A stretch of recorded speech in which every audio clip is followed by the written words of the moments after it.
атабыз бош эмес болчу. Же балким түнү бою намаз окуп, чарчап, уктап жаткандар. Ал бизге убада берген да, убадасын бузбайт деп ойлойм. Эгер мусулман убада берсе, аны аткарат да саат. О ата, сизге ыңгайлуу эле убакытта келдикпи биз? Эгерде сөздөрдө окуябызда Аллах Таала эскерилсе, анда ыңгайлуу болом. Кош келгиле.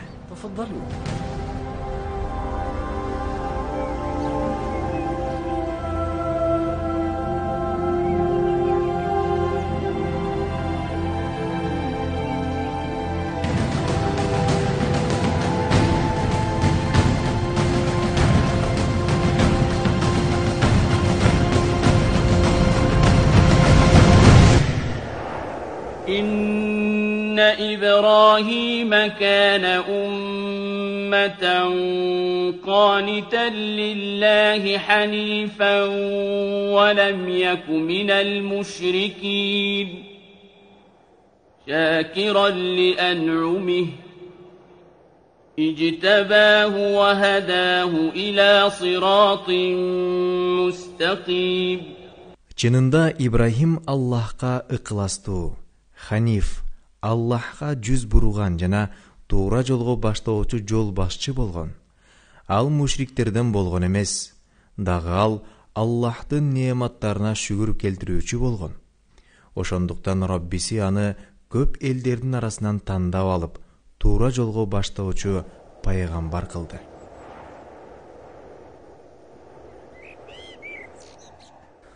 Сиз бизге пайгамбарлардын атасы Ибрахим алейхиссаламдын окуясын айтып берем дедиңиз эле. Аллахка касам, биз бул кызыктуу окуяны укканды сагындык. Ибрахим ал Аллахтын халили. Ал эми халилдик бул сүйүүнүн жеткен чеги. Эми Аллахтын пайгамбары Ибрахим менен таанышаардан мурда балдарым, ал пайгамбарлардын атасы кайсы жерде, кайсы заманда туулганын билип алайлы. Ибрахим ал Нух алейхиссаламдын баласы Саам, Саамдын баласы Ахфашшас, Ахфашшаздын баласы Шалаг, Шалагдын баласы Абар, Абардын баласы Фалаг, Фалагдын баласы Рагу, Рагунун баласы Сару, Сарудун баласы Нахур, Нахурдун баласы Тарахтын баласы болот. Тарах 75 жаш кезинде Ирак жериндеги Бабыл шаарында анын уулу Ибрахим алейхиссалам төрөт.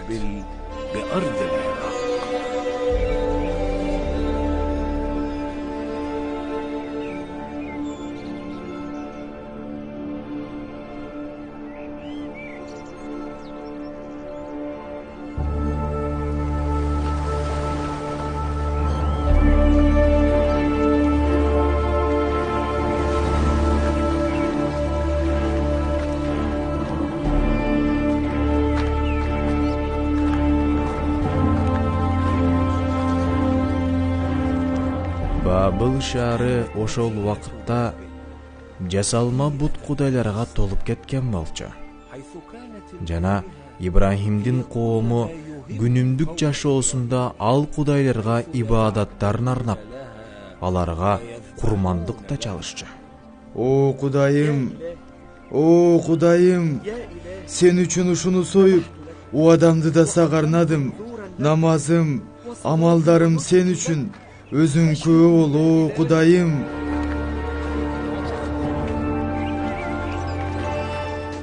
О Кудай, о Кудайым, о Кудай. Чалым деңизде сапарда жүрөт. Аны аман эсен үйгө кайтарып алып кел. Чалымдын атасы менен чоң агасы жырткыч балык менен алышып каза болушкан. Соодам токтоп калды. Соодам жок болгону калды. Элдердин астында уят болдум. О Кудайларым, жардам бергиле, жардам бергиле. Менин аброюмду жана жүзүмдү кайтарып бергиле. О, кудайларым.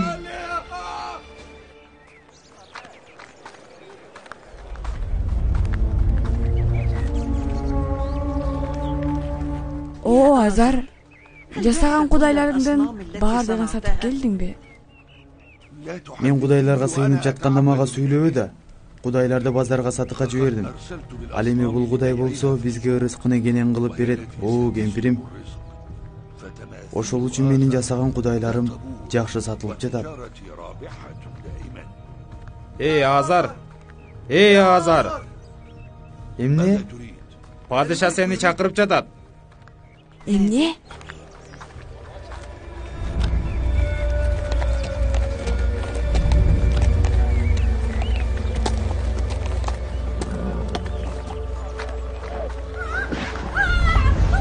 Мага мээрим кылгыла, мени аяп койгулачы.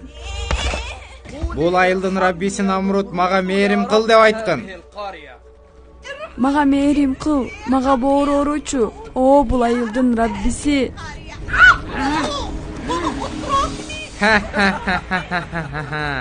Намрут мээрим эмне экенин билбейт. Ал жалаң гана азаптайт. Алып кет муну.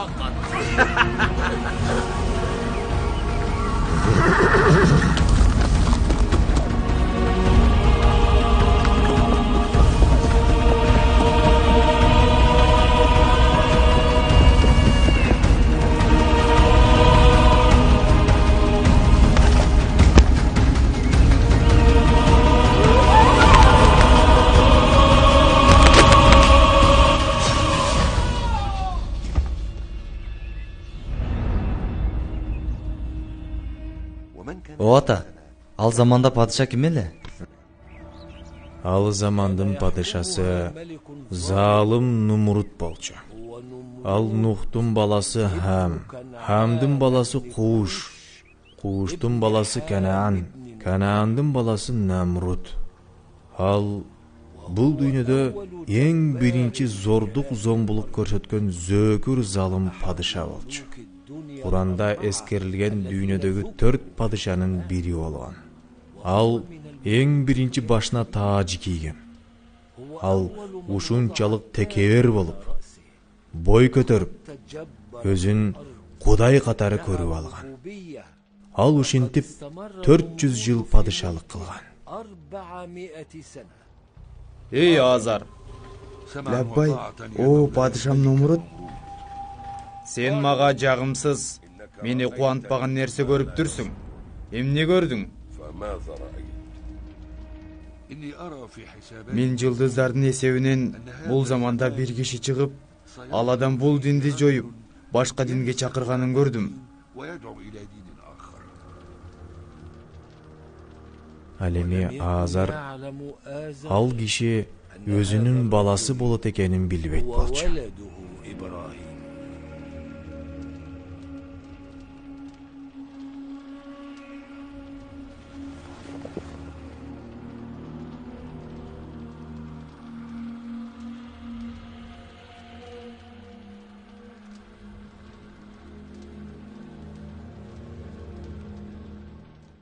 Бул кандай о Азар? Биз сенин айтканын акыйкат экенин кантип билебиз? Балким сен падышаны жөн эле таң калтырып, көңүлүн алайын деп айтып жаткандырсың. Оозуңду бас, эй вазир. Азар, бул киши кайсы жерден чыгат? Ушул жерлерден чыгат, о падышам. Ал адам бул дүйнөгө келдиби? Жок, келе элек.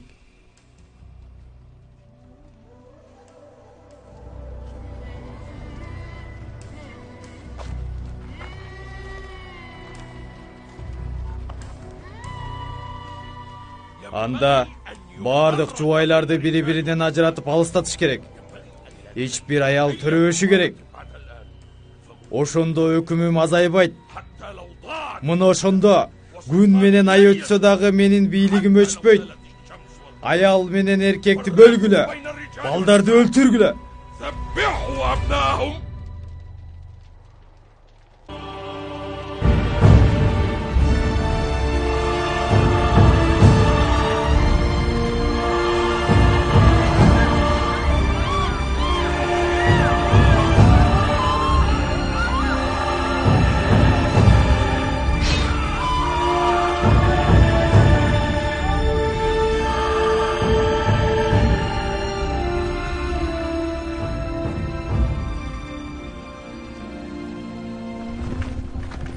бул кичинекейди кармагыла. Муну дагы кармагыла. Балким сен биздин падышабызга каршы чыгаттырсың.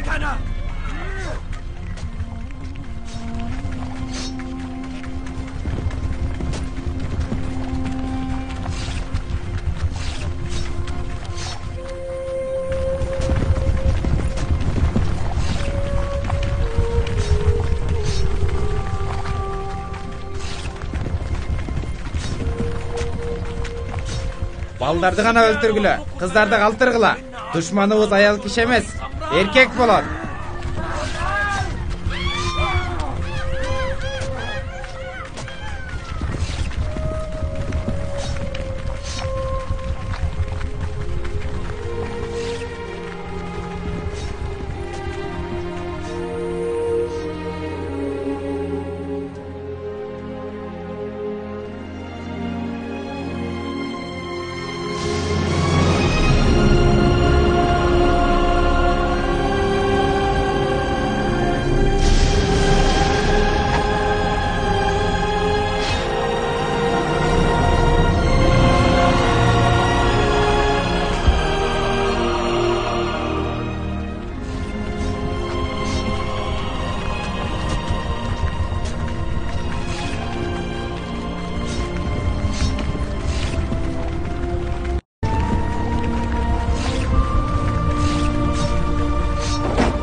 Meni kүйөөм менен бөлүп саласыңарбы? Ооба, падышабыздын бийлигин сактоо үчүн аял эркектерди ажыратабыз. Бул үчүн мындан башкасын да баарын кылабыз.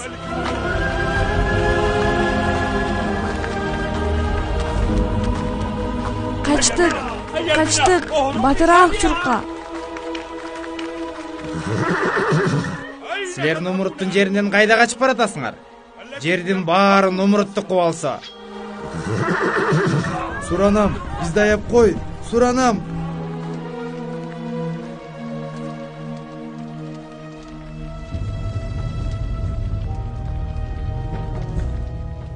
О, Кудайым, Нумрут падышабызды сактай көр. Анын асманынын астында, анын жеринин үстүндө жашап жатабыз. Бизди жеңилүүчүлөрдөн кыла көрбө. Бул жерлерде төрөлгөн баардык ымыркайларды жок кыла көр. О, Кудайым.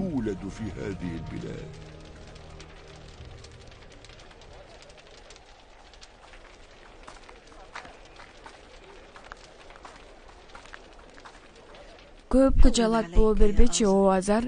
Кайсы аял андай баланы төрөй алмак эле? Көп сыгыла бербечи. هون عليك.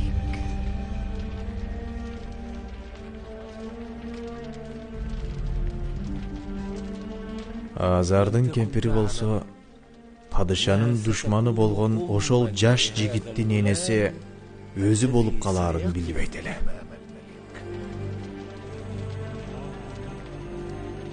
Нумрут Ибрахим алейхиссаламдын төрөлүп калышынан коркот беле? Нумрут анын төрөлүшүн билбейт да, Хасан. Ал аябай кыжаалат боло берчү. Себеби адам баласы болчу да. Ал жөн эле Кудайга окшоп жашагыс келчү. Адамдардын баарын мен Кудаймын деп алдачу.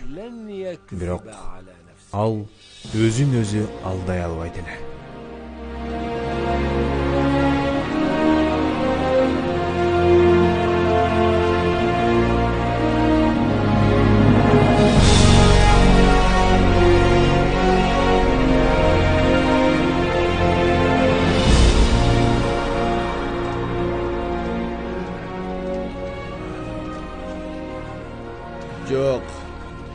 Жок.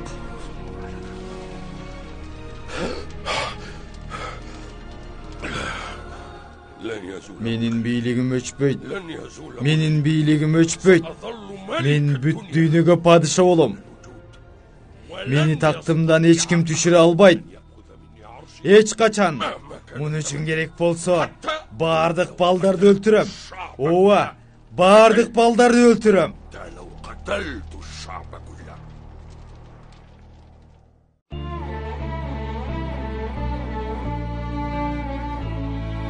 يلي خليلك ربنا من زيك، يلي ضيوفك من السما نزلت لك.